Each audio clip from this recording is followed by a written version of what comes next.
Hi everybody, and thank you for coming to this afternoon's Cambridge Festival of Ideas event, Speaking and Being with Kübra Gümüşay. My name is Siddharth, and I'll just make a very brief introduction to Kübra and to the musicians who are performing alongside her today. Kübra Gümüşay is currently a Mercator Senior Fellow at CRASSH, which is the Center for Research in Arts, Social Sciences and Humanities based here at the University of Cambridge, and the Living Room Center for the Future of Intelligence, LCFI, also based here at the University of Cambridge.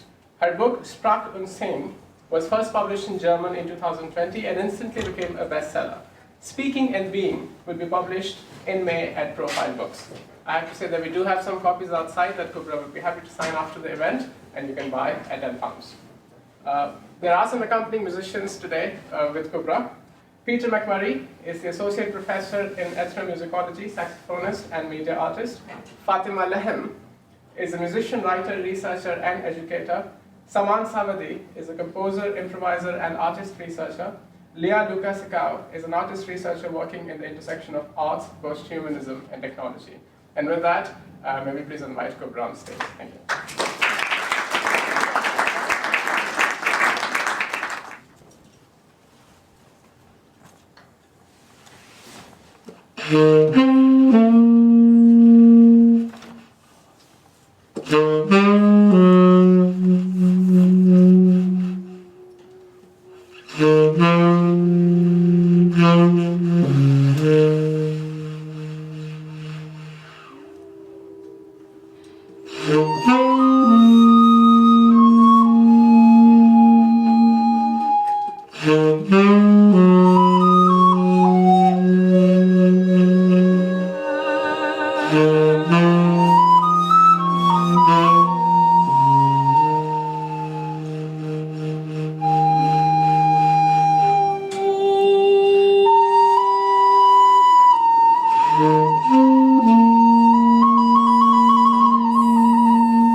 What came first, language or perception? On a warm summer's night, many years ago, in the harbour of a small town in southwest Turkey, we're drinking black tea and shelling salted sunflower seeds with languid rapidity. My aunt gazed at the sea, into the deep, calm darkness, and said, "Look how bright that yakamoz is." I followed her eyes, but couldn't see bright light anywhere. "Where?" I asked. Again, she pointed towards the sea, but I still couldn't figure out what she meant. Laughing, my parents explained the meaning of the word yakamoz. It describes the moon's reflection on the water. And now I too saw it shining brightly right in front of me. I now see it every time I go for a nocturnal stroll by the sea and wonder, do the other people around me see it too? Even those who don't know the word yakamos? Because language changes our perception. I know the word, so I perceive what it means. If you speak a second language, you can doubtless think of numerous terms that describe phenomena, situations, or emotions, for there is no direct English counterpart. The Japanese word, komorebi, describes the sunlight shimmering through the leaves. Ghurfa, an Arabic word, describes the amount of water you can cup in the palm of your hand. And the Greek word meraki describes the ardent passion, love, and energy with which someone devotes themselves to a task. And picture this. You are walking through an unfamiliar city and someone gives you directions, you listen carefully, but no sooner you've set off again that you realise that you've already forgotten what they've said. Hawaiian has a word for that, akihi.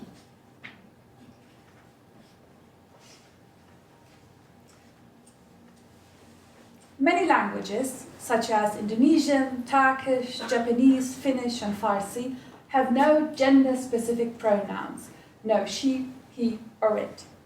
The cognitive scientist Lera Boroditsky describes a conversation she had with someone whose native language was Indonesian. They were talking in Indonesian about a friend of Boroditsky's. The person in front of her didn't know that friend and asked Boroditsky all kinds of questions. But it wasn't until the 21st question that the person in front of her asked whether or not this person was a man or a woman. Boroditsky was surprised. Was it possible that the person in front of her had spent the entire conversation imagining a person without a specific gender? And how about you? Would you be able to listen to a story about someone, ask follow-up questions, and even imagine this person without the urge to know their gender? The language of the Tayor in Northern Australia is particularly interesting when it comes to the perception of space and time. Cook Tayor has no word for left and right. They instead use cardinal directions. They say, for example, there's an ant on your left arm, or can you put the cup to the southwest, please? The Tayor can indicate precise cardinal directions even when completely enclosed spaces by the age of 4 or 5. And when two Tayor meet, their greeting involves asking the other person where they're going. Even in small talk, then, speakers are encouraged to name the cardinal directions, which are an elementary and inherent constituent of their language and perception. Lera Boroditsky says that when she tried to learn Cook Tayor, the following happened. I had this cool experience, I was trying to stay oriented because people were treating me like I was pretty stupid for not being oriented. And that hurt. And so I was trying to keep track of which way is which. And one day, I was walking along and I was just staring at the ground. And all of a sudden, I noticed that there was a new window that had popped up in my mind. And it was like a little bird's eye view of the landscape that I was walking through. And I was a little red dot that was moving across the landscape. And then when I turned, this little window stayed locked on the landscape, but it turned in my mind's eye. And I thought, oh, this makes it so much easier. Now I can stay oriented. When Lera Boroditsky told a Tayor about this strange experience, they laughed and said, well, of course, how else would you do it? With its grammatical structures, rules, norms, our language influences not only our perception of space and time, but also our perception of how time moves. How does time pass for you? If I ask you, as an English speaker, to put pictures of someone in chronological order, you would arrange them from left to right, starting with childhood pictures and moving along until adulthood. In English and German, and all Romance languages, we write and read from left to right, and this is how we perceive time. Speakers of Hebrew or Arabic would do the opposite. They would arrange the pictures from right to left. But how would Cook Tayor arrange those pictures? They would arrange them from left to right, right to left, front to back, back to front, depending on how they are standing.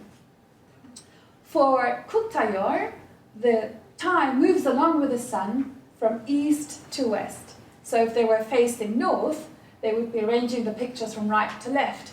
If they were facing south, they would do the opposite.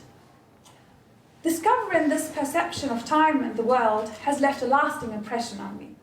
Only by comparison can we discern the worldview that we've been taught. Everything revolves around us, or rather, it revolves around the I and the individual perception. I turn, and the world turns with me. What if we spoke a language like Kutayör, which would forever remind us that we're nothing but a tiny dot on a gigantic map, that time flows over us, regardless of where the I is? What principles, what humility would characterize our attitude to other people, to living creatures, to nature?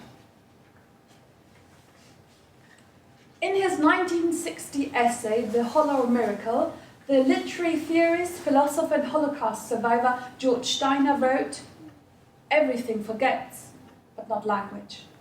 When it has been injected with falsehood, only the most drastic truth can cleanse it." Steiner was referring to the language of post-war Germany. He regretted the fact that this process hadn't happened there, that the German language was instead marked by, quote, dissimulation and deliberate forgetting, quote end. In this, he was concerned not with the language as such, but with how it shapes thought and action, with the relations between language and political inhumanity. The relations between politics, language, and political inhumanity, this is what this book is about. It is also about how we might speak differently, more humanely. Kurt Tucholsky called language a weapon. Yes, it may be that, and it is that much too often, even if those who use it are unconscious of it. But it needn't be. Language can also be a tool. It can show us the luminous reflection of moonlight in the darkness of night. Language can limit our world, but also reveal its infinity.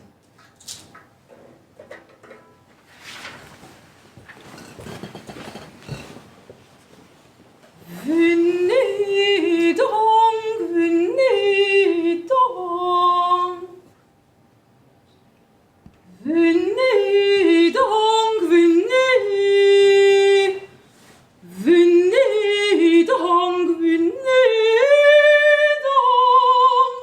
Venez donc, venez donc.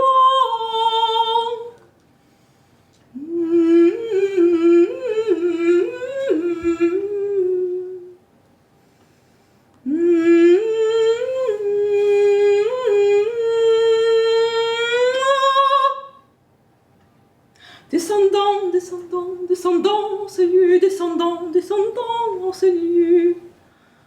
Descendant, descendant, salut, descendant, descendant, descendant, salut, descendant. Et confondant, c'était les mots, confondant,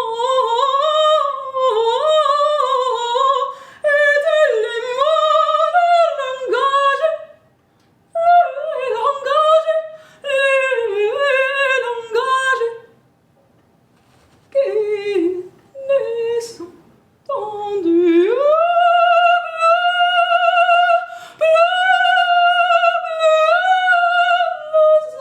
Les autres, venez donc, venez.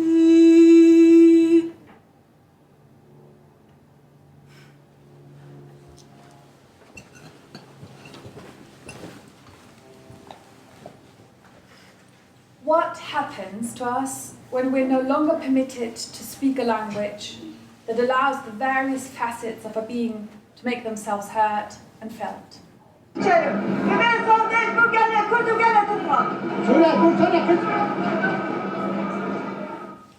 With these words, the newly elected delegate Leyla Zana concluded her swearing in at the Turkish Parliament on the 6th of November 1991, accompanied by angry boos and heckling from other delegates.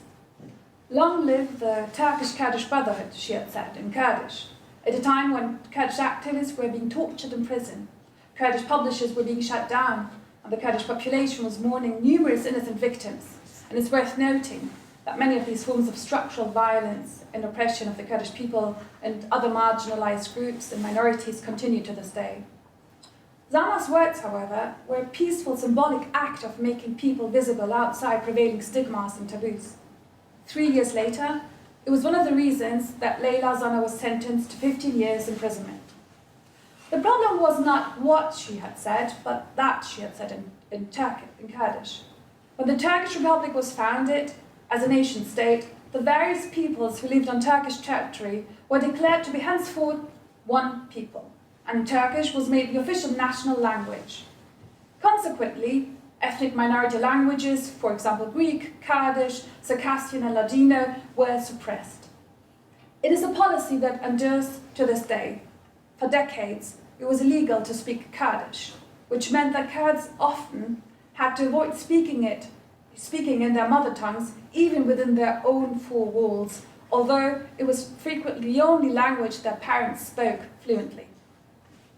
In her book, Dağın Ardına Bakmak, the Alevi Kurdish poet Bejan Matur, who was born and grew up in Turkey, reports her conversations with Kurdish people who had joined Kurdish rebel groups. In their biographies, the prohibition of the mother tongue again and again surfaces as a painful moment. As in the case of Ferhat, who is from Adıyaman, a province in southeast Turkey. And I quote, "Years later, in his college dorm, Ferhat placed a phone call to his mother. He hadn't heard from her in months. When his mother finally spoke to him from the phone in the community leader's house, the operator interrupted the conversation, saying, 'You're speaking a forbidden language. If you carry on, I'll have to disconnect you.' Ferhat continues, 'At first I didn't understand, but then I realized that by forbidden language she meant Kurdish. The woman again opened the door to my phone booth and said, 'You're speaking a forbidden language. I'll have to disconnect you now.' Tears came to my eyes. As I tried to explain the situation to my mother, we were cut off. I cried. I felt so humiliated. It hurt so much." One of the languages that truly inspired me while writing this book was the language of the citizen Potawatomi, a nation in the north of the US. And what's inspiring about this language is the perspective it opens up to you as someone who reads about it, and especially if you speak it yourself. And Robin Wall-Kimmerer is a biologist and a linguist, and she belongs to this nation, and as an adult she tries to learn the language of ancestors, and while studying this language she comes across a word. And this word is called purpui, and you could roughly translate it into English as the force which causes mushrooms to push up from the earth overnight. And what is beautiful about this word is not that there's a specific word for a specific phenomenon in nature, but it is the perspective from which we look at the situation, this phenomena happening. We look at it from the perspective of the world, of the earth. We watch how this mushroom pushes itself away from the earth towards the sky, and ignoring the humans who believe themselves to be at the center of the universe. And this is no coincidence, because the language of the Potawatomi not only know pronouns like he, she, or it, but they know many more pronouns for, say, plants, insects, animals, and even stones and mountains. So the people who speak this language not only look at the world through a human eye, but also through the eyes of all the other creatures we're living together with. And Robin Wall-Kimmerer describes one day a situation where she was with the students who studied environmental sciences, and she asked them, "Do you love the earth?" And they all elaboratively talked about how much they were in love with the planet, and then she said, "And does the earth love you back?" And she said there was some discomfort in the room. And this was due to us humans being used to look at the world only through our eyes. And if we feel like we love that tree over there, we feel like we have a love relationship, but maybe that tree doesn't love you back because you have been peeing on that tree in the past, or you've been unkind to one of his friends, a little mushroom that was growing in between the stones over there. And taking that perspective of nature allows us to view the world differently, and maybe even how we speak about the climate crisis would change if we had other angles to look at the world to. So Robin Wall Kimmerer, I'll read a scene now where she talks about what happened one summer when all of the speakers of the language came together.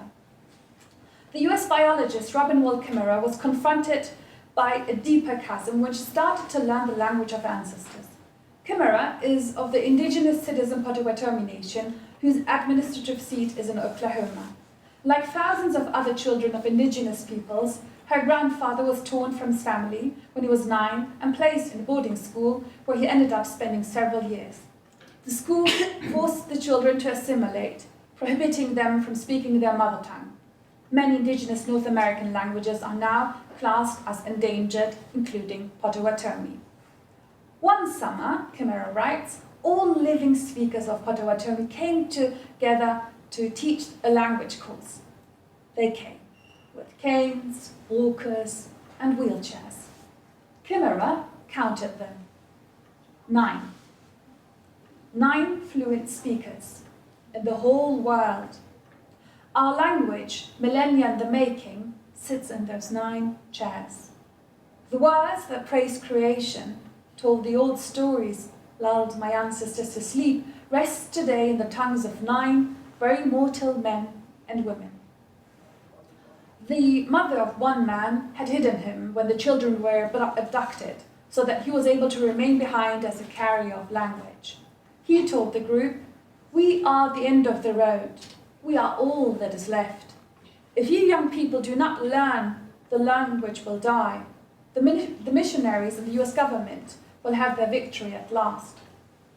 Then, Kimmerer writes, an old woman pushes her walker up close to the microphone and says, "It's not just the words that will be lost. The language is the heart of our culture. It holds our thoughts, our way of seeing the world. It is too beautiful for English to explain."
So in the last few minutes, we've been traveling through several languages, and that was intentional because, like an analogy, a little story by David Foster Wallace, when you imagine 2 young fish swimming in the water, and they meet an older, wiser fish who's swimming in the opposite direction, and the old wise fish says to the young fishes, "How's the water?"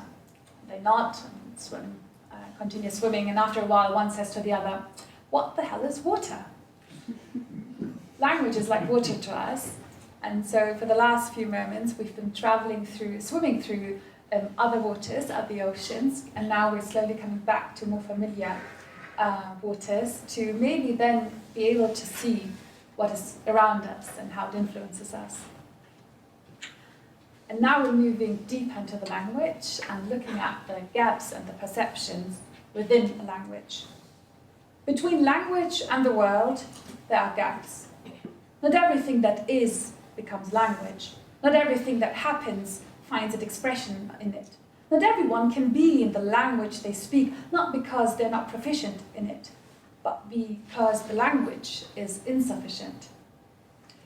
Isn't it extraordinary how, by contemplating weird symbols, letters, which yield words, which in turn form sentences, we can plunge into other worlds, physically still in our chairs, on the tube, in our bed, but our mind is traveling through the world, into the lives of others, people who have existed or are just fictional. That's the power of language. And yet, this same language can also render us speechless because it had no words to express our experiences. And those experiences, consequently, cannot be apprehended by others. Perhaps not even by us, who have had those experiences themselves. The philosopher Miranda Fricker uses the example of sexual harassment to explain what can happen if we are unable to name the abuse we experience. In the 1960s, the term sexual harassment wasn't yet widespread in the US. There was no general consensus about what it described. Harassment, for example, at the workplace, was sometimes interpreted as flirting or even as a compliment.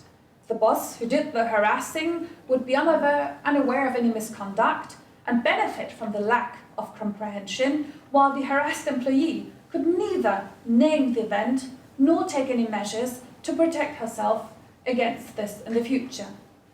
Her experience did not exist. Only once the term became more widespread and there was a shared understanding of what sexual harassment constituted could the abuse be socially problematized. The disempowerment that such a hermeneutical lacuna entails is substantial. Those affected are unable to verbalize the problem, and the transgressors are unconscious of having done anything wrong. People thus remain both speechless and powerless in the face of an injustice that cannot be put into words and which not enough people therefore perceive as an injustice. As a result, the reality of those affected continues to be invisible to everyone else. Imagine a Spaniard on the high seas on his way to Mexico. His ship drifts off course and he drops anchor at Portsmouth. He thinks that he has discovered Mexico. Now imagine that this moment of discovery enters not only his personal history, but world history. As if before he came onto the scene, there was nothing there. No history, no life, no traditions. Imagine that as a result of this discovery, the people of Portsmouth were not only murdered en masse and robbed of their property, but were also, their protests notwithstanding, labelled Mexicans. It would constitute an insistence on the perspective of ignorance, of violence, of murder, and of colonial rule. This is exactly what we do if we describe America's indigenous people as Indians or defend the use of the N-word by people who are not black. We perpetuate a dehumanizing, colonizer's, slave driver's point of view.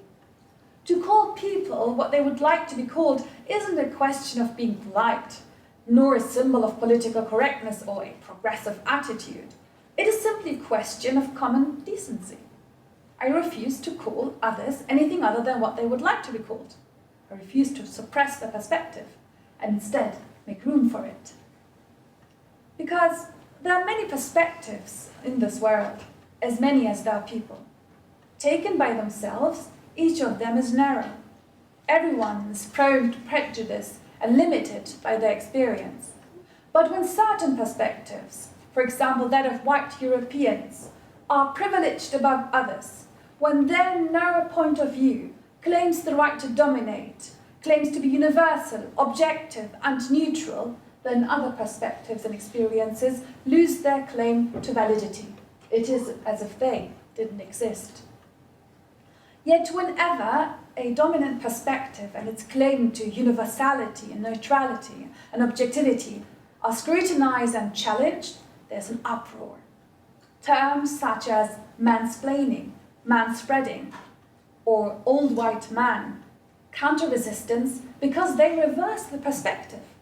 The rules are describing the rulers and thereby not only reveal how specific and oppressive supposedly neutral attitudes can be, but illuminate the very concept of attribution.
While writing this book, the book and I had an argument, and we had very different opinions on how to continue. I wanted to meet my deadline, and the book wanted to give birth to the Museum of Language. The Museum of Language is an analogy that sort of developed through all of the examples that I came across while doing research for the book. It was like a dark room that became lighter and lighter with every story I heard, every research I read about, every example I was given, every interview I've had. And at the end of this process, in the middle of the room, there was this Museum of Language. And before I invite you into the Museum of Language, I would like to share an anecdote with you. So while I was having this argument with my book, I was invited to a conference, and on my way to the conference, a friend of mine, who was also on the way to the conference, we met on our way there, and I told him about this argument I'm having, and I told him about this, and he said, not only should I write it down, but I should also present it at the conference, which was a conference on law and justice, and so I did. And then something very interesting happened, and what that is, I'll tell you after inviting you into the Museum of Language. So the Museum of Language is an invitation to imagine language like a physical space, like a museum. In this Museum of Language, you can find and see all of the things you know from outside in the world. You You can see different plants, insects, animals, mountains. You can see different smells and thoughts. You can see ideologies and ideas. You can see fictional lives and real life, things of the past, the present, the future, and all of these things are presented in this Museum of Language. You can walk through this Museum of Language and explore all these things and spend your whole life in this Museum of Language and experience the world through this space, through this museum. In this Museum of Language, there are two types of people. The first type are the unlabeled. Those people fit the norm to a degree that they don't need a name, they don't need a label. And so they walk freely through this Museum of Language and do all of the things that I talked about earlier. They explore the whole world, spend their entire lives there. But they never run against the walls of this Museum of Language, never wonder why a certain word is missing or why a certain phenomena is not being described there. They never see the gaps and the missing words, because those who curate this Museum of Language, those who decide what comes in and what doesn't, what stands next to what is labelled how, are also unlabelled. The curators of this Museum of Language are also unlabelled people. And so the unlabelled moving through this Museum of Language never realize that they're looking at the world through the eyes of someone else. How privileged the life of the unlabelled are is more visible when we look at the second category, the second type of people in this Museum of Language, the labelled.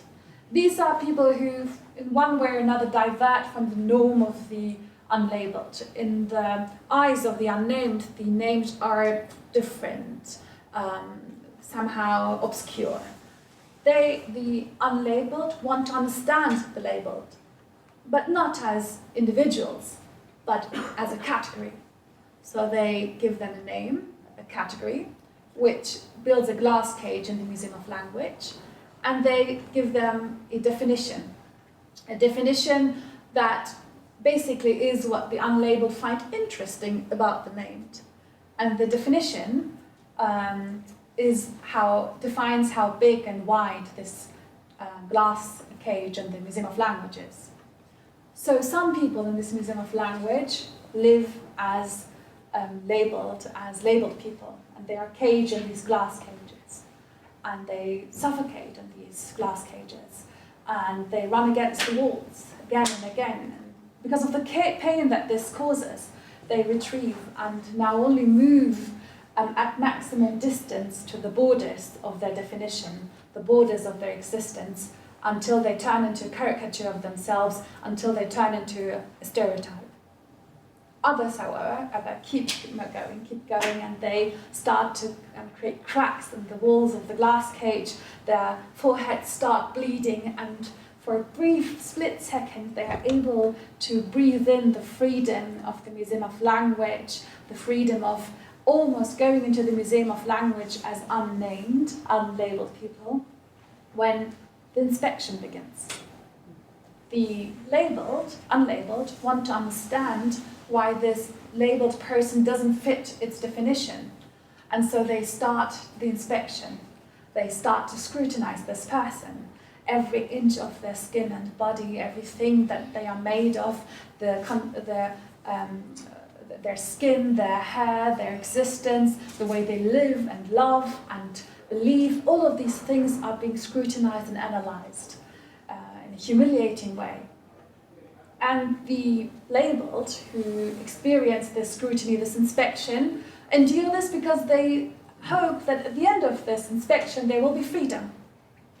But at the end of this inspection there is no freedom. There is a slightly larger cage, adjusted to the answers that were given during the scrutiny. And some labelled in this slightly larger glass cage are happy about the new space, and others, on their first day, run against the glass cage walls. So at this conference, I presented this Museum of Language, and then the following happened.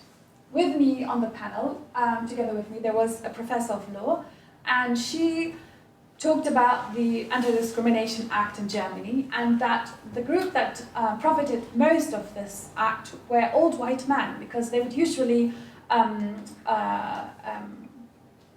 ask for compensation due to discrimination due to their age, and they would get relatively high compensations. In the audience, people were appalled by it, and they were having a discussion on it, and it was quite polarized until, or especially, when a person lifted their arm, an old white man, and he said that he didn't feel comfortable about the way people were talking about old white men in this room. And that led to the conversation being even more heated and more polarized, and people were shouting, and I was sitting there and wondering, and I was interested to see that a new way of looking into the Museum of Language had opened up to me in that moment. And so I contributed to the heated debate by offering an explanation to what had happened in that room at that moment. This person, this old white man, was being used to be seen as an individual, as a person with a complex past, present and future, with different attributes and different things he liked and hobbies he's had, and flaws and talents. He was used to being seen as an individual. And all of a sudden, for a short moment, he experiences how he's standing in front of a person but is not being seen. How he speaks but is not being heard. Because between him and the person in front of him, there is a wall. And the person only sees what they project onto his group, onto his category, onto his cage, and not who he actually is. They don't hear what he actually says, but only whatever suits the questions in the inspection. For a brief moment, he feels how it is like when you are not being seen as an individual. He now experiences how it is when you are a representative of an entire group of people that you have nothing to do with.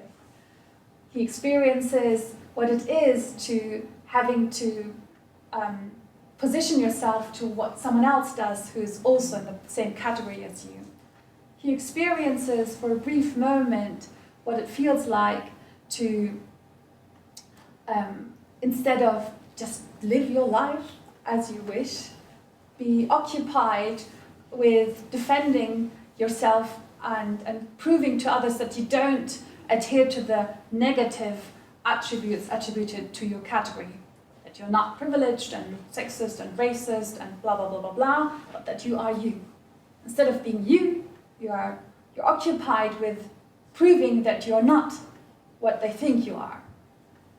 For a brief moment, within that enclosed space, for a short amount of time, he experiences what the others I was sitting on the panel with have been experiencing their whole lives. So what does it say about us? What does it mean? Does it mean we should abolish all categories? That is not possible, because we need categories.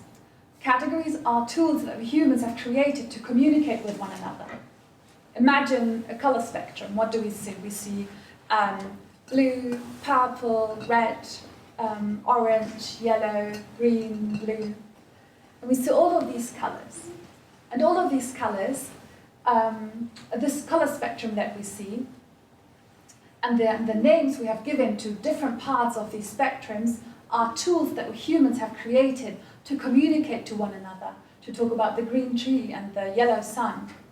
But we also know that we can have lengthy arguments about whether or not the color is orange or red, whether the color is blue or turquoise or green. And this shows us that these tools that we have created are simply tools. They're incapable of covering the beauty of the world, the complexity of the world. They're incapable of encapsulating the beauty of the world, the multifacetedness of the world. The words that we have created, the categories that we have created, are simply tools. So what turns those rooms in the Museum of Language that are tools to describe the world so that we may be able to speak to one another? What leads to those, what turns these rooms into cages? What turns these rooms into cages is our absolutism, our ignorance, believing the illusion of knowing who someone is because we've put them into the right category, the illusion that we know how half of the entire population is, an entire world religion, an entire continent, simply because you have a category for it.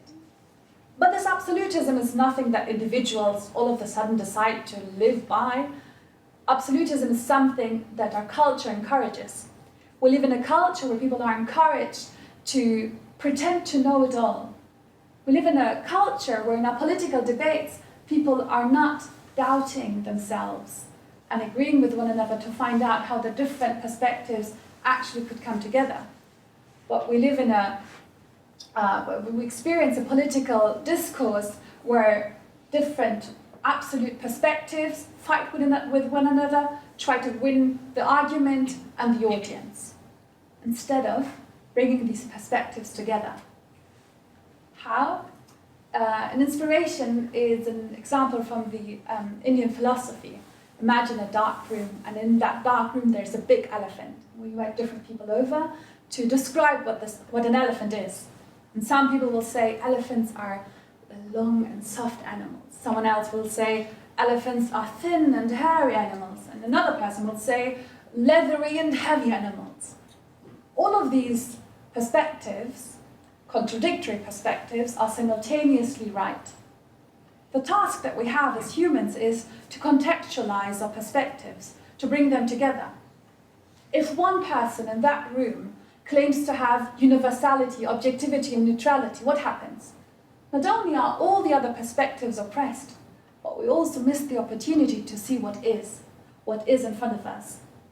In our political discourse, an example for that would be the debate on racist police violence. To some, the institution of the police is a source of stability and peace.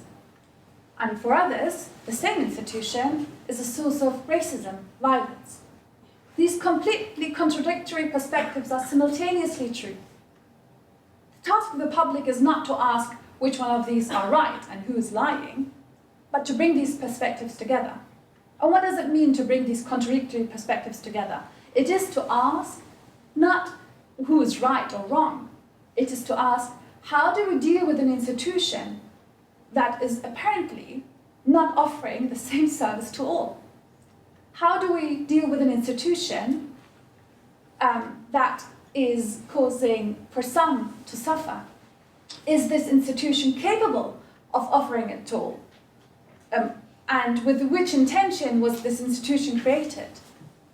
And are there any other ways to ensure that we all live in peace and security? But instead of having these arguments, asking these questions, our public debates are suffocating. They suffocate the many people who are trying to argue and work and fight for a better world for us all, because they're stuck at the question of whether or not that problem exists or not.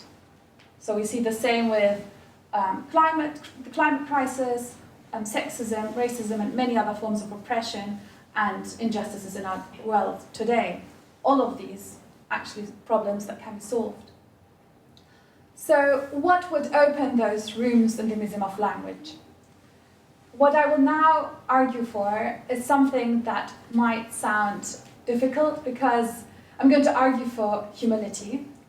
And I know it's difficult to argue for that because we live in a culture where only certain people are asked to show humility. It's a way of showing, this is not your space. And we live in a culture where people can, excuse my language, can bullshit their way up to the top. We live in a world where women, if they are getting these empowerment courses to succeed within businesses, are being taught to stand like this and talk like that and interrupt people and put your hand on their shoulder to sort of demonstrate dominion. And in that kind of environment, to ask for more humility in our societies might seem naive, but I think that this is the real solution, because it is the lack of humility that has brought us here. So when we look at all these different forms of oppression, what do we see? We see the universalization and lack of humility with those who universalize a male perspective and oppress other perspectives. We see the same lack of humility with those who universalize a white perspective and oppress others. We see the same with those who universalize, and the lack of humility, who universalize human perspective on the world and oppress all other perspectives of living beings that we live together on this planet. So humility, to me, means not to humiliate yourself or to feel lower than someone else. Humility means self-consciousness. It means to know who you are, to know what you know, but also know that you don't know. All of the things that are still yet to discover in this world. It leaves you wondering. It leaves your eyes sparkling. It leaves you curious until your last breath. It gives you the power of knowing who you are, but also being consciousness of all the things that are still there to be discovered by us all, by our humans. Humility means to know that that your horizon is not the marker of the end of the world, but simply your horizon, and you can walk up to it. And I'm not angry by those who have a different perspective, because you know those other perspectives will allow you to widen your horizon. You can take a step further to widen it.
So this is the last bit I'm going to read, and this is on individuality.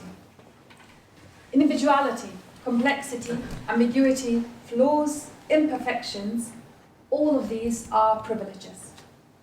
In reality, of course, individuality, complexity, ambiguity, flaws, and imperfections aren't privileges. They make us human. We can't exist without them.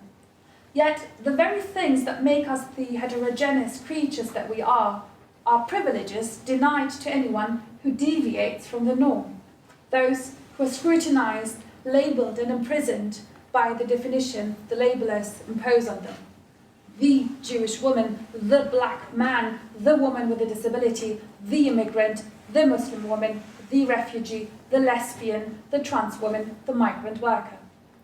Each is labeled and viewed in terms of a category, as if it were possible to understand someone without spending time with them and seeing things from their particular point of view, without knowing their contradictions, flaws, and imperfections.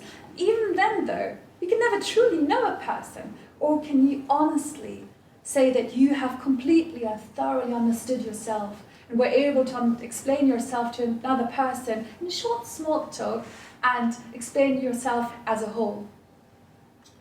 Yet people who diverge from the norm are denied indeterminacy and robbed of their individuality. As far as they are concerned, complexity is a privilege. In early 2019, a reader wrote a letter to a German newspaper asking them to guess. Who am I? I was the main reason why attempts to form a government in Germany failed, and why the right is on the rise in Europe. For many citizens of this country, I'm a key issue that needs to be resolved, because I am a bigger threat than old age poverty, domestic and child abuse, pollution, drug addiction, climate change, or the shortage of carers and teachers. At the end of the letter, its author, Syrian lawyer Vinda Guma, revealed the answer. I am the refugees, and by that I mean all refugees. There are many people who can walk the streets and just be themselves. They can be unfriendly, get angry, grieve, and give their emotions free rein, and no one will draw any conclusion from this about everyone else who looks like them or practices the same faith. However, when this is an example only applicable in Germany, but I'm going to do it anyways. However, because here people just cross the streets when it's red, but in Germany you don't, so keep this in mind. However, when I, who am visibly Muslim, cross the street at a red light, 1.9 billion Muslims are crossing the street with me. An anti-world religion flouts the traffic rules with me. When will a young woman from an immigrant background, a gay man, a refugee like Vinda Guma, a trans woman, or a person with a disability, be able to just be themselves? When will they be able to say I and mean I? When will they be apprehended as an I? Guma writes, I have lost friends and relatives, my flat, my job, my car, my past, and my homeland in the war. But I only realized later that I had lost my individuality too. I left it behind with a rubber dinghy on the border of Europe.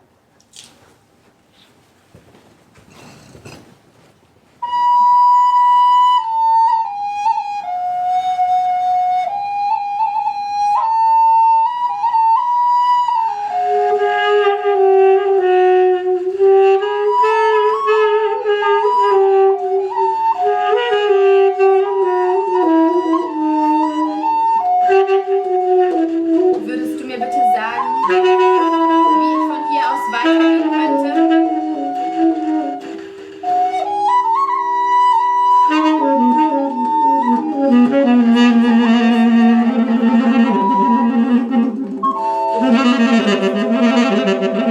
Sagte die Katze.